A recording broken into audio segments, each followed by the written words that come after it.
দর্শক, আমরা দাঁড়িয়ে আছি শাঁখারী বাজার, পুরান ঢাকার সনাতন ধর্মাবলম্বীদের অন্যতম একটি বসবাসের স্থান এই শাঁখারী বাজার।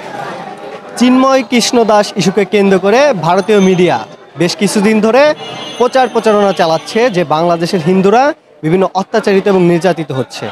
আমরা আজকের এই শাঁখারী বাজার ঘুরে ভারতীয় মিডিয়াতে প্রচারিত তথ্যের সঙ্গে বাস্তবের কতটা মিল রয়েছে সেটি মিলিয়ে দেখার চেষ্টা করব। শাঁখারী বাজার পুরান ঢাকার সনাতন ধর্মাবলম্বী অধ্যুষিত একটি এলাকা।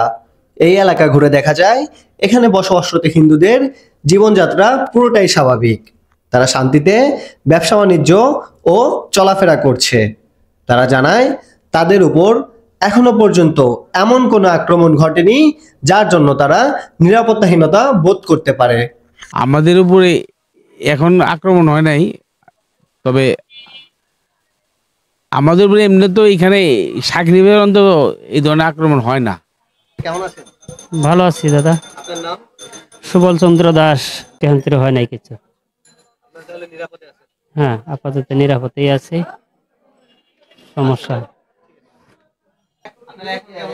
আছি, আমরা ভালোই আছি মোটামুটি। মানে বাজার দেশে অনুযায়ী ওরকম কোনো একটা সুবিধাজনক না আর কি।